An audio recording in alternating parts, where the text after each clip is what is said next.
This is Tumani Kamara, and it's time to open up the briefcase with Casey Holdahl.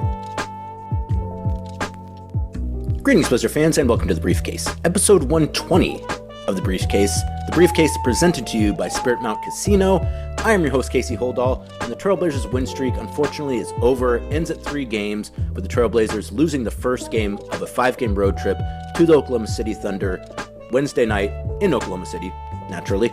We'll talk about that game. We'll check in on where the Trailblazers stand in the NBA Cup as they go into their second NBA Cup game of 2024. We'll check in on the Blazers' offensive and defensive rating, as well as seeing how they've done against the spread this season and how far along they are versus that over and under in terms of their season-long win projections, and a great interview with Dalano Banton about his season, his history, the way he approaches the game, being a fringe guy in the NBA, as he calls himself, and just the way that he's played this season.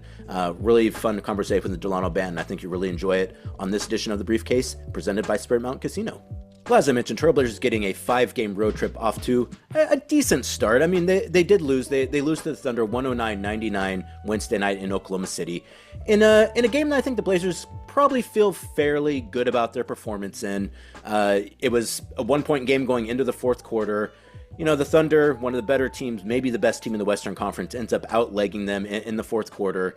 You can't guard SGA without getting called for a foul. I believe SGA goes 14-14 from the line in the game and 9 of 9 from the line in the fourth quarter. It's always going to be tough when you're trying to defend a guy who basically gets a foul call at any time he looks at the officials. The Blazers not getting that same concession, so having to do it with their shooting, and that's kind of, I would say, the one bummer about that loss. I mean, one you would have hoped it would have finished a little bit closer than 10 points. I feel like that game was closer than a 10-point game. That's one where I think the final score may be a bit larger than the actual run of play might have indicated.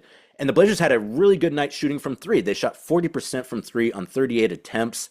And the Blazers not necessarily a great 3-point shooting team at this point. I think probably towards the bottom of the league, if not at the bottom of the league, in terms of their amount of 3-pointers taken and made this season. But they had a really good night in Oklahoma City, again, shooting 40% as a team from 3. That puts you in a position to win a game, but when you turn the ball over as many times as they did, and that's kind of what the story of that game was on Wednesday night. 24 turnovers for 28 points for the Thunder. Against that's going to be tough to overcome against a bad team at home. It's basically impossible to overcome against a good team on the road, and that's what we saw from the Trailblazers Wednesday night. If they have half the amount of turnovers, if they have 20 turnovers instead of 24 turnovers, they put themselves in a real good place to win that game. If they only have 15 turnovers instead of 24, I think they probably win that game going away. The Thunder are a very good defensive team, so it's not like it's just like, oh, we turned the ball over against the Thunder, that was all on us. The Thunder are, at least from a defensive efficiency standpoint, the best team in the NBA on defense, so they're going to turn you over a lot. That's part of their game. But still, you got to do better than 24 turnovers, and allowing those 24 turnovers to get turned into 28 points in a 10-point game. That's between that and SGA's free throw shooting, and also Jalen Williams, the Blazers having no answer for him on Wednesday night, which you also kind of understand too. The Thunder aren't playing with a traditional center right now. They did have Hartenstein come back in that game and actually had a really good game, but he came off the bench. So they're starting Jalen Williams at center right now. And, that's a tough matchup for Donovan Clingan, who's starting right now at center for the Trailblazers. And, he was able to really kind of run that game. 30 points, 8 assists, 7 rebounds, 2 blocks, and 2 steals for Jalen Williams. SGA, as I mentioned, 14-14 from the free throw line, 9 of those in the fourth quarter for, I think, 28 or 26 points or something like that. Too much for Portland to overcome. So, if they'd have been able to limit Jalen Williams, if they had been able to limit some of their turnovers, not really a whole lot you can do about getting called for fouls on SGA. I mean, that's just the way things are going to go. Tumani, I feel like, was fantastic in that game defensively. And Tumani, I think, is more and more now really starting to, I talked to him at the beginning of the season about, you have to kind of build a profile as a defender in order to get kind of the benefit of the doubt from the officials. Tumani's not there just yet. But I feel like he's getting closer, because I think you're starting to hear more and more now teams and just like fans and the public starting to realize, like, this Tumani Kamara guy is pretty good. Like he's really kind of making his bones on the defensive end, which is what you have to do to become a player that again gets the ability to maybe be a little more physical and to get away with some things that other guys maybe aren't able to get away with on the defensive end. So I think Tamani's already making strides in that regard. I'm hoping by the end of this season he will really have cemented himself as one of those guys that officials know, like, well, he plays a hard-nosed brand of defense, so we're going to let him play that defense. I think everyone knows there's guys in the league that are able to kind of get over on some of that stuff. And I think the goal for Tamani this season should be to become one of those guys. And I think he's well on his way to doing that. Not the case on Wednesday in Oklahoma City, and SGA is the best in the league at getting foul calls, and he gets the benefit of the doubt from the officials in terms of his ability to draw fouls, just like you're hoping that a guy like Tamani is at some point in time able to get the benefit of the doubt from officials for the way that he plays defense and not get called for fouls. So a game that, again, you wish Blazers could have gotten that one, particularly, Oklahoma City playing the second night of a back-to-back after losing the night before in San Antonio in an NBA Cup game. That puts you in a situation, if you're the Blazers, where you're like, well, if we can jump on top of these guys, and the Thunder are a really young team, so playing on back-to-back nights, less than a month into the season is not going to have the same effect as it would a month from now or 2 months from now. But you probably played well enough to win that game outside of the turnovers. So, in one regard, I think you generally feel positive. I feel like Chauncey Billups was basically, his message was, he's like, yeah, we would have liked to win this game, but I'm proud of the way we played. I think we played well enough to win on most nights against most teams, maybe just not against this Thunder team in Oklahoma City on a Wednesday night. So some good things there, but still wish you could have got the victory. Shaedon Sharpe ends up leading the Trailblazers with 21 points, 4 assists, 2 rebounds in 37 minutes, 14 points, 9 rebounds, 2 assists, and a block for Toumani Camara, 14 points, 6 rebounds, an assist, 2 steals for Jeremy Grant, 9 points, 8 assists, 3 rebounds for Scoot Henderson that left that game early with a thigh contusion. Not sure exactly what his status is going to be for these upcoming games. Anthony Simons also, it sounds like he was very close to playing in that game versus the Thunder. He wasn't listed as out until basically after he went through a warm-up. So that gives you the impression that he's probably going to be coming back sometime very soon on this trip, maybe as early as these games versus the Rockets on Friday and Saturday. Not exactly sure where DeAndre Ayton is at, but he is on the trip, and his status has been upgraded recently from at least from out to like doubtful or questionable. So might be getting both of those guys back sometime soon. And particularly if Scoot isn't able to go in the next game versus the Rockets because of that contusion, which again kept him out of the second half of the game, then you would really like to have some of those guys back, but that's still a TBD. 13 points, 6 rebounds, 1 assist for Denny Advia, and then 10 points, 4 rebounds, 2 assists, 3 steals for Dalano Banton, who we're going to hear from here in a minute. So again, a game that, the Blazers only go 9 deep in that one, and Chris Murray only ends up playing 4 minutes. So, they're tightening up the rotation here just a little bit. And again, a game where obviously you're coming in as a prohibitive underdog in that game.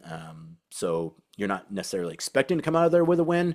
But, after the way the Blazers were playing to end their homestand, back-to-back wins versus the Timberwolves, and then, getting that victory versus a very good Atlanta Hawks team. And the fact that the Thunder lost the night before to the Spurs makes you feel like, we had a chance at this one, and the Blazers did, just weren't able to finish it off at the end.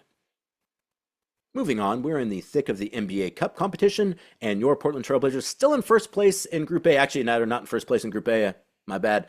Technically, the Rockets are in first place in Group A with a better point differential, but the Blazers and the Rockets playing on Friday. The winner of that game will be in first place in the NBA West Group A group standings.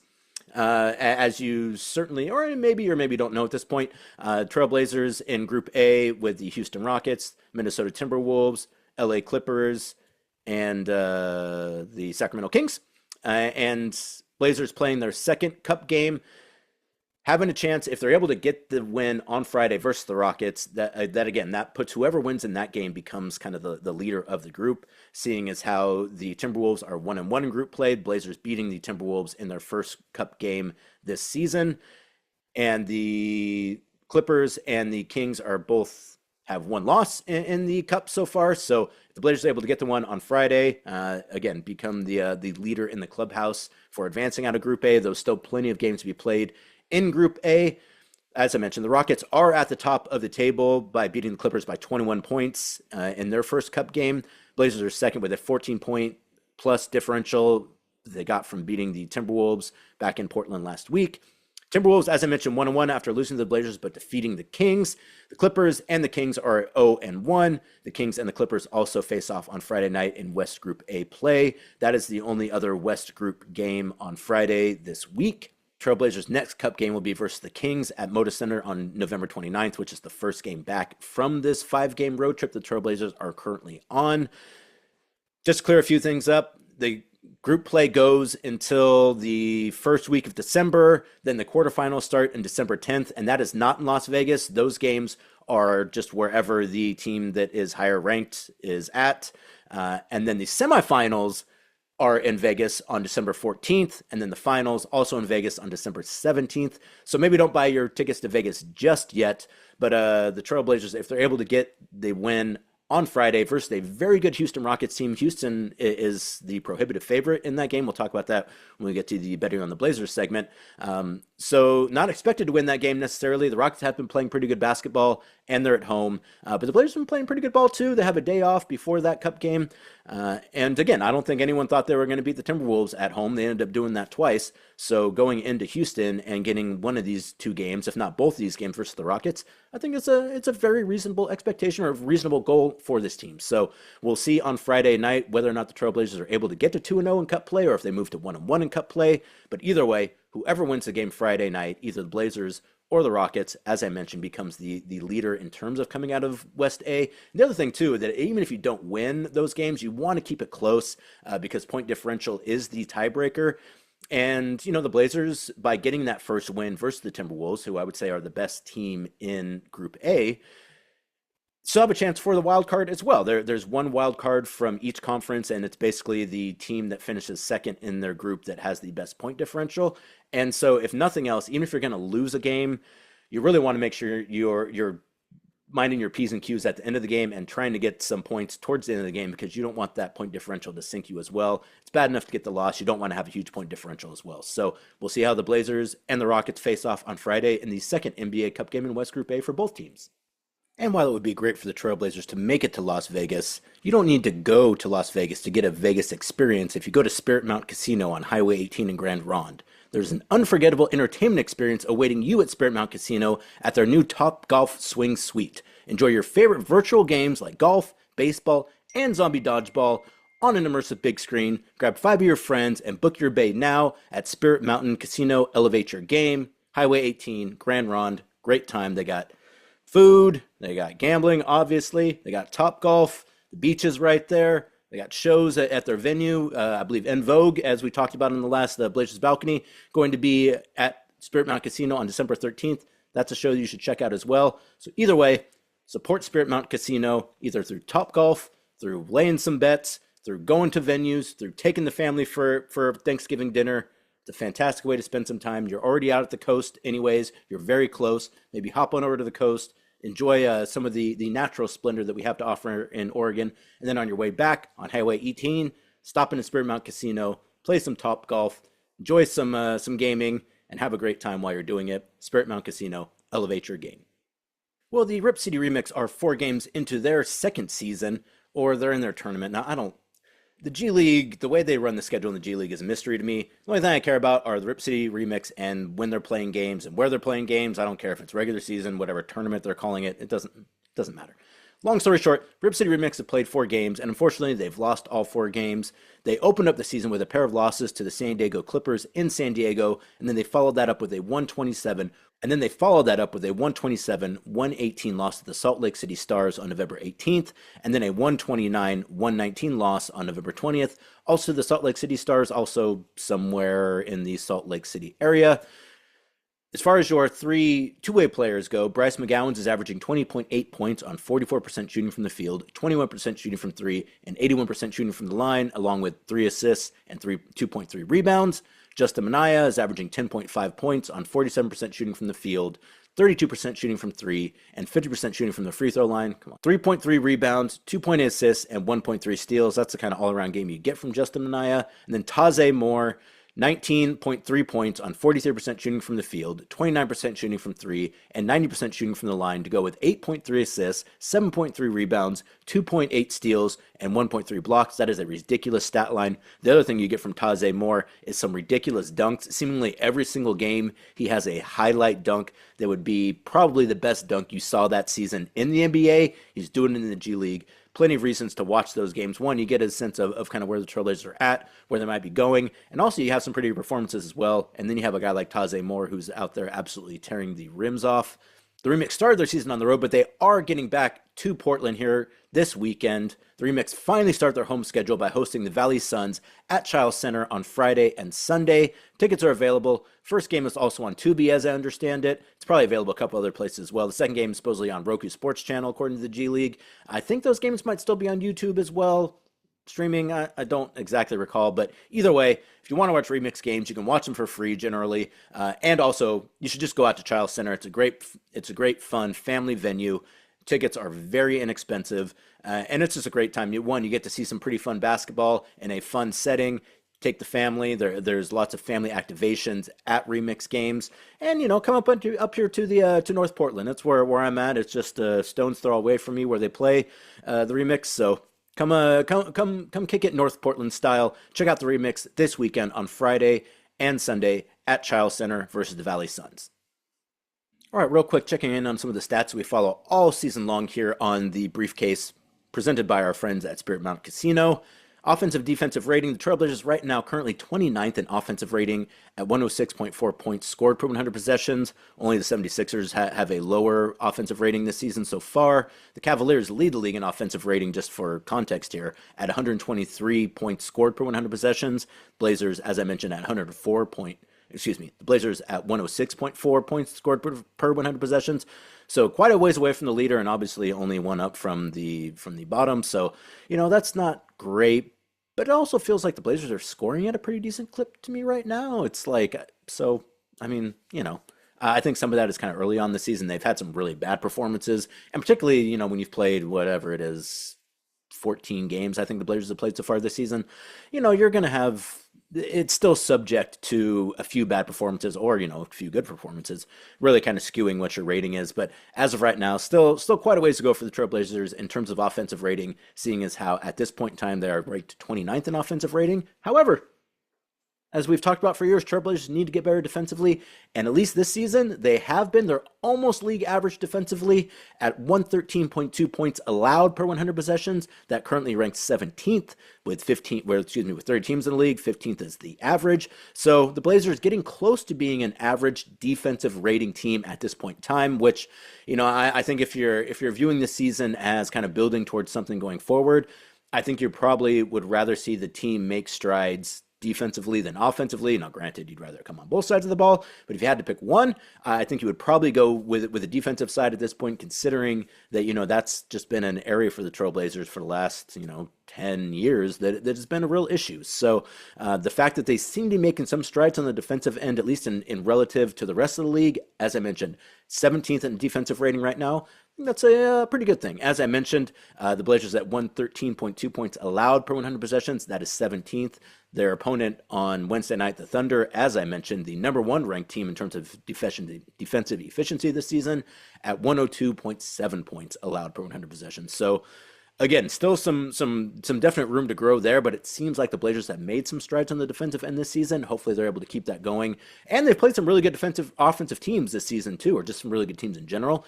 So it's not like they're getting over because they've played kind of the dregs of the standings. Like they're holding their own, at least offensively right now, against some pretty good teams. So something to build on and something to feel good about at this point in time in the season. Again, still a lot of room for growth, particularly on both sides of the ball. But the fact that they are at 17th in defensive rating right now, that's not a bad thing. It's a good thing. And considering how much room they've had to grow throughout the seasons in terms of defense, it's nice to see that at least as of right now, they're not at the bottom of the rankings, which is typically where we see Portland at in both offensive and defensive rating the last couple seasons. So that's a good thing. What's also good, particularly if you've been laying bets on the Blazers, is Portland's record versus the spread this season. As of right now, the Blazers are 9-5-1 versus the spread after covering in their last four contests. They covered in both the games versus the Timberwolves, as you might expect. They were underdogs in both those games, and they ended up winning both of those games. They're also 4-point underdogs to the Hawks, which I was a little surprised by, actually, though the way that game started didn't make you surprised at being underdogs. So the Blazers did end up winning that game. So they were 4-point underdogs to the Hawks, ended up winning by 4, so they covered in that one. And then on Wednesday night, there were 12.5-point dogs to the Thunder and ended up losing by 10, so they covered in that game as well. So like I said, 4 straight for the Portland Trailblazers in terms of covering versus the spread, which, you'd rather win those games, but if you're not going to win, it's nice to cover, particularly for the fans out there who might be laying bets on your Portland Trailblazers. You should do that at Spirit Mountain Casino, by the way. Nice to see that they're able to at least, keep you guys afloat in terms of your betting accounts. And also in terms of the season over-under, with 6 wins, the Trailblazers are 26% of the way to surpassing their win projection of 22.5 wins this season after just 18% of the season. So to recap, the Blazers are 26% of the way to getting to 23 wins, which would be the over on their season win projection after just 18% of the season. So well ahead of schedule, though, you only got to lose a few games here or there to kind of scuttle that. Winning those 3 games back in Portland to start, or at the end of last week, put them on a path to where they were ahead of schedule. Depending on how this road trip goes, they could easily be behind schedule by the time they come back from this trip. But if they're able to get some wins on this trip, which fingers crossed they're able to do, then they're keeping pace, at least, if not a little ahead of schedule in terms of hitting that over. So still a long ways to go. Obviously, there's probably not a whole lot of point in talking about the season win projection at this point in time in the season. Though, yeah, at 22.5 wins, if they're able to get to, they got 6 wins now. If they're able to get to 12 wins by the end of December, that's already more than halfway to the over, with still plenty of season left to play. So if you did place that over bet, you're looking good as of right now. And if you placed the under, come on, guys. I'm going to say that one more time. Just don't bet the under. That's all. Game to game, do what you do. Season long, root for them winning in the season rather than losing, though I know a lot of you have some conflicting interests this season as well, so that's also a little bit understandable as well. All right, finally on this edition of The Briefcase presented by Spirit Mountain Casino, let's go ahead and hear from Dalano Banton, who I talked to on Monday before the team headed out on this road trip. Really, really fun talking to Dalano Banton about what his offseason looked like, the importance of having an offseason workout routine, how he's played this season and his role on the team and how that role has changed even in this early season. Being a closer in the fourth quarter, Dalano kind of, I won't say rose to prominence necessarily, but the way he got back into the rotation was kind of in that Phoenix game where he played in the fourth quarter, didn't play in the first 3 quarters, came in and really had an effect in the fourth quarter, and then kind of became Chauncey's closer for a couple games. So we talk about that a little bit. Being a fringe player, which is how Dalano refers to himself, which, he's going to talk a little bit about kind of what it means to be a player like Dalano Banton and knowing that you always have to kind of bring your best in order to stay in the league, a guy who's trying to grind to remain in the league. And he talked about it too, as being a player who's always on non-guaranteed contracts and how that affects you kind of in your day-to-day and in your preparation and the way you play. So he talks about that a bit as well. Becoming a more reliable player when you get reliable minutes, which is something I feel like we've really seen from Dalano this year, is that he's a guy who I think at this point in time, like when he comes into the game, like you kind of know what you're going to get out of Dalano. And I don't know that you could have necessarily said that at any point in time prior to coming to Portland in his career, but I think we're kind of starting to see that now, his growth as a player and just the effect of having regular minutes and a regular role, his improved 3-point shot, his young boy, as he calls him, Shaedon Sharpe, and just the status of basketball in Canada and how it's really growing there. And of course, the DB Hooper nickname, which he's got some thoughts about the DB Hooper nickname. It's a great name, basketball, great job. So here, let's go ahead and hear from Dalano Banton about his season thus far. Again, I really appreciate the time with Dalano, and I think you're going to like it. All right, here with Dalano Banton. Dalano, thank you so much for taking the time. First off, I just want to catch up with you real fast. Kind of, what was your offseason like this year? Obviously, you get traded midseason, you come to Portland, you end up playing quite a few minutes towards the end of the season. Kind of, how did you roll from that into the offseason? Offseason, I think it's the same for me every year. Kind of just where I've been in the league, knowing that it's never a lot of time off that I can take. Just knowing I got to stay sharp. But for the off seasons, for me, it's different. Like I love playing. I love playing 5-on-5, so I don't really take a break in that sense. I always play runs early in the off season. But yeah, just a lot of work, a lot of 2-3 a days. Just getting prepared for the next season. That's great. Do you do that do you go back home? Do you go to, I know a lot of guys go to LA, some guys go to like Houston, like where do you do it at? Yeah, so I stay in Miami during the off season. I'll be in Miami. But before that, I go back home to Toronto too, but when I played for Toronto, then it was just kind of Miami. Yeah, it was different. Yeah. So right now it's Miami, and then I go home a lot and then continue working out there. So Miami and Toronto for my off season, and then when I don't have to be here. And you talk about kind of where you're at and what that entails in terms of your off season. So it sounds like you're saying that like you don't have the luxury maybe to like spend a lot of time not playing ball. Yeah, for sure. My agent's on me, and just day to day kind of just sticking to a routine that works for me and what has helped me in the past see a big jump from the off season to the season. So I think just kind of staying consistent in that, and once you kind of find your routine, it's different because like I always tell guys like you have an hour for a whole day to just go to the gym and put up some shots or do whatever. So, kind of once you get into that routine and that mindset, it's a lot easier. And even with time off, vacations, you always find yourself going to the gym anyways. So it's like it's different, but yeah, I don't really take much time off. I start working right away. Probably take like a week or so. I went to Dubai this summer. That was it. So yeah. Well, and it sounds like it's not really work for you. I mean, because I know that, you guys make it to the NBA because you love to play for the most part, but some guys love it more than others. And it sounds like playing basketball regularly is something that's like really important to you or that you almost have to do. Yeah, for sure. For me, especially, I'm just staying sharp. And I know what has helped me through the past. Like I've seen when times I go to the gym a lot more and put in a lot more and get a lot more reps that it translates to the game. So right now I just kind of stick into that routine and, if something's working, don't change it, don't fix it. Yeah, absolutely. And I mean, it really seems to be working for you right now. Can you talk about just how you've played so far this season and your role and where you feel like you've been able to excel? Well, early off, obviously not playing as much. But kind of just staying the course, knowing that your number is going to be called sometime. It always does, and it always is for everybody. But yeah, just coming in trying to impact the games. It looks different every night, and but what's asked every night of us is the same. Whether you're playing 30 minutes or playing 10, I think they want us to come in, play hard, play fast, especially off the bench, change the tempo of the game. Get guys involved, be a facilitator, get guys in their spots, and, make the right read. I think that goes into a lot of it, not just for me, but for everyone. For our team to have success is just when there's two on the ball, make the right pass, make the early pass, and, hit a lot of singles throughout the game instead of trying to hit the home run play. You kind of got back into the rotation by playing kind of the fourth quarter minutes. How did that go for you? And I know it was kind of a thing for like a week, and now you're just kind of playing regularly, but getting it in the fourth quarter and then really having an impact. How does that feel? And I know that we talk a lot to guys coming off the bench, and this notion that like some guys talk about like, well, I want to kind of ease into the game. But guys coming off the bench don't really have that option. Like you got to go in and basically start playing the way that you would play if you'd been playing the entire game. Oh, yeah. I think, just kind of what you said, you have to go in playing like if you were playing the entire game because, Coach Chauncey preaches never giving up and fighting, man, and being a scrap team. So, when I get in there, regardless of how much time's on the clock, I think what's asked of me is the same.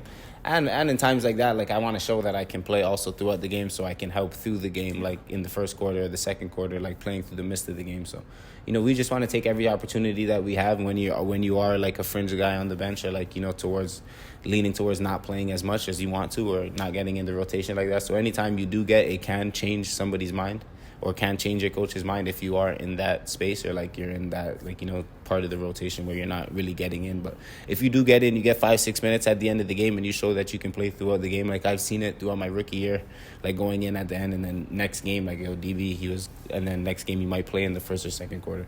So kind of just taking it through that mentality, but just knowing that like trusting in the work that I do put in throughout the times where I'm not playing and knowing that I can compete and I can play with these guys. I feel like I can help our team. So I'm just going out there and just doing the right thing. Sometimes it looks like scoring if that's what it is, but for me it's always just trying to make the right read. You had mentioned it. I mean, you just mentioned it now. You mentioned it after the Hawks game, the notion of being a fringe player. You called yourself that, as a fringe guy. What does that mean to you? And kind of what does that mean about your approach, I guess? Oh, it means a lot. I tell my people all the time, like, there's never a day where I wake up and I feel like, I'm where I want to be. Obviously, definitely grateful for the position that I'm in. You don't ever take that for granted.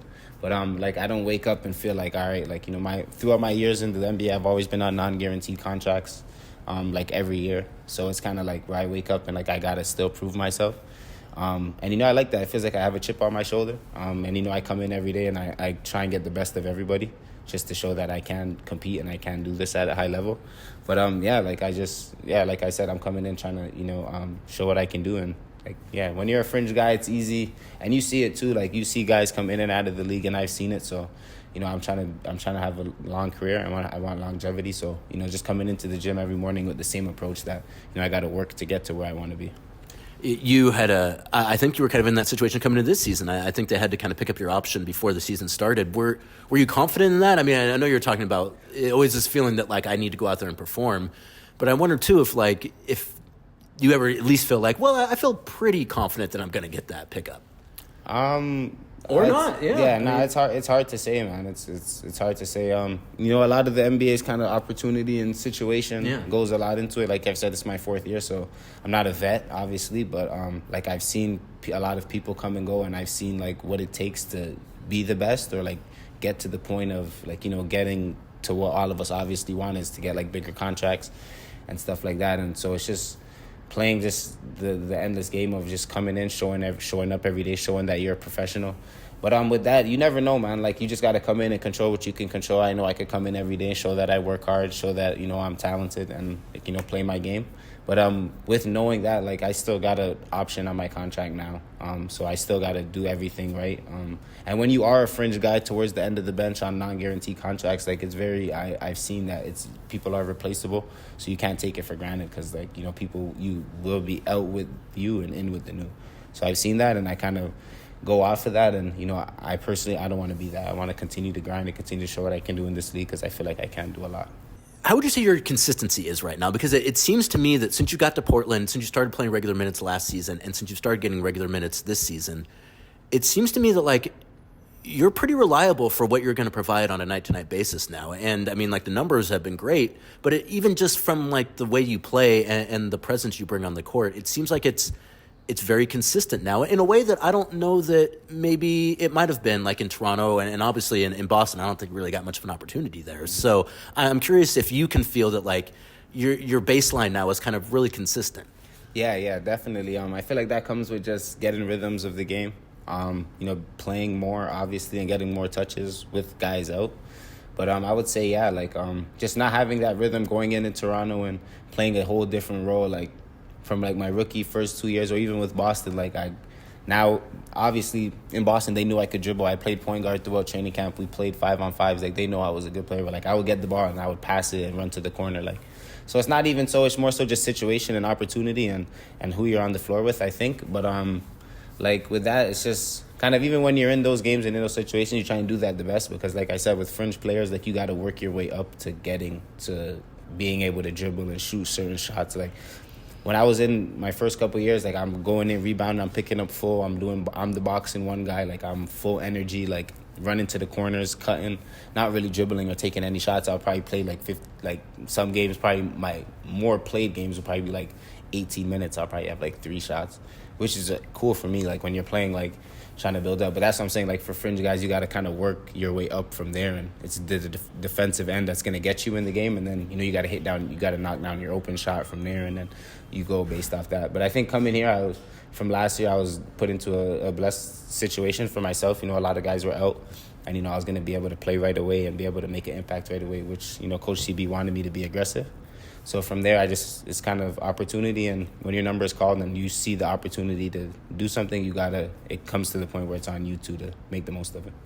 I asked you this a couple of days ago, and I'll ask it here again. Like, your three-point shot feels like it's really come around lately. How much does that maybe open things up for the rest of your game and for your teammates as well when you talk about kind of hitting those open looks that you get? Yeah. Oh man, it's I always had the confidence that I do now to make shots. I think just like I was speaking about the last question. It's sample size before. Sure. Like just being able to playing defense 5-6 minutes straight and then getting a fire beam to your hands wide open. Like it's harder than it looks. Like so kind of just trying to build that. But obviously with more touches, more reps, it feels different. You feel a lot more confident. But I always felt I always felt I could make shots. Like when I work out, even when I was missing shots, like early on in my career, I would always make a lot of shots during my workouts. Like even like now. So I feel like I could always shoot. I was always a decent shooter, but I guess it just comes with a lot of confidence, and when you see a couple go through, like you have a lot more confidence for the next one, or like if you miss one, you're like, oh, I missed one, so I'm gonna make next one. So it goes hand in hand, but definitely when you make a couple, you feel a lot better going into the next game or even into the next shot. Absolutely. How do you go about kind of striking that balance between creating and scoring? Because you're a guy who has that scoring ability too, and you've got great size, so I feel like you're able to get into the paint and really make things happen. But also as a point guard and as someone who's got a great handle, like you obviously have the ability to get other guys involved too. So how do you go about kind of setting that balance? Oh yeah, definitely for that. I think it's more so about not really trying to separate the balance, but if you just try and do the right thing every time, Sure, yeah. then it goes hand in hand. So kind of just trying to learn from CB.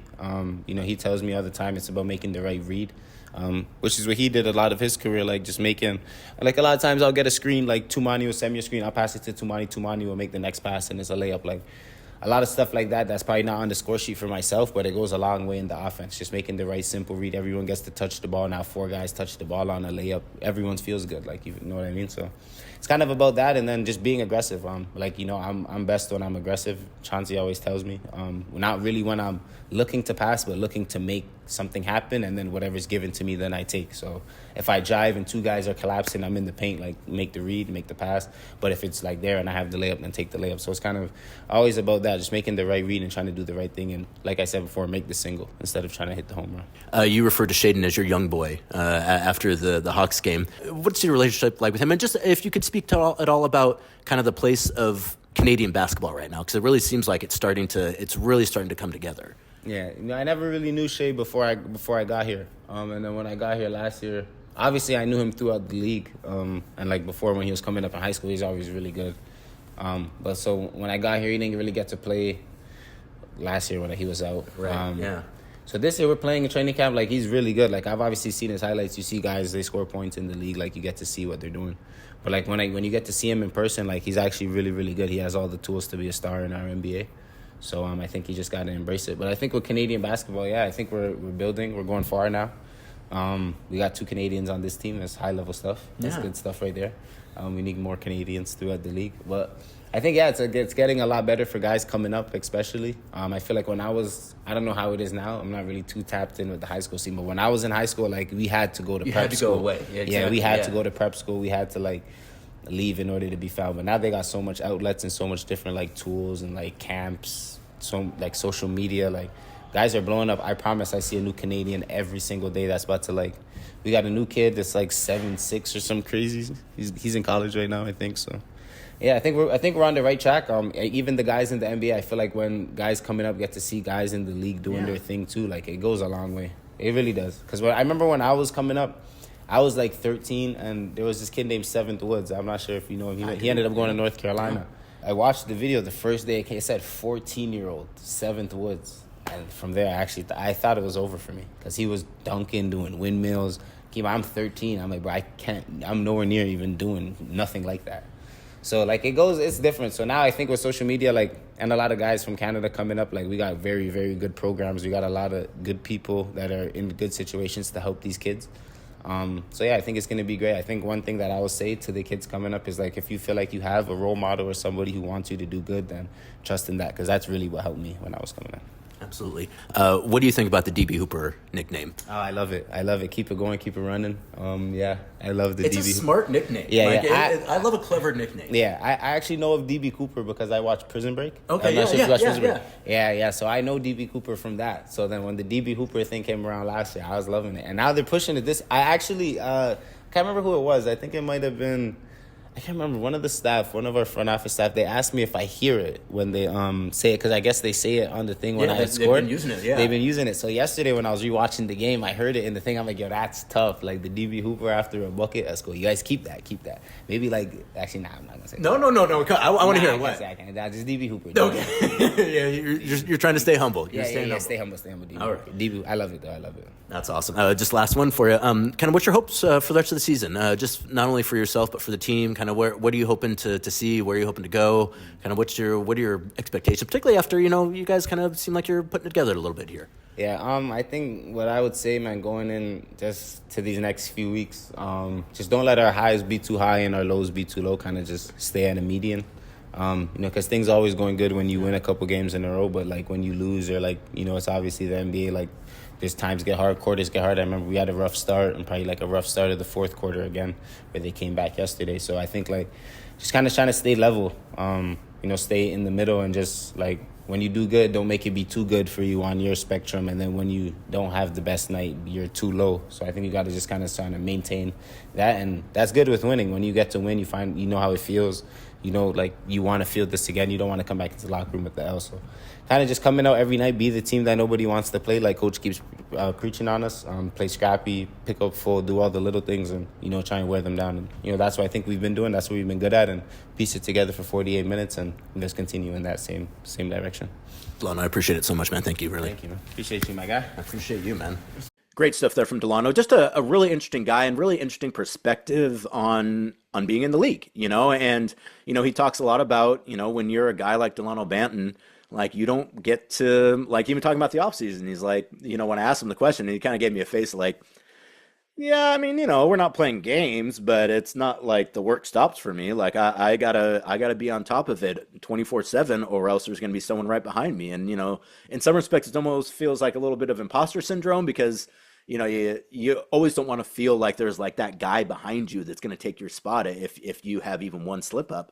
But when you're a guy like Dalano Banton, a fringe player as he calls himself, a guy who's on a non-guaranteed contract and has been on non-guaranteed contracts, you know, even coming into this season, you know, there was some discussion about whether or not Dalano was going to get his option picked up, or if they were maybe going to go with Devontae Graham, or maybe not take either one of those guys. That was a very real possibility. They ended up going with Dalano, I think probably, you know, just out of concern that maybe there might be some injuries here and there, and guys might have to sit from time to time, particularly at those guard positions, especially with Shaedon Sharpe going down to start the season.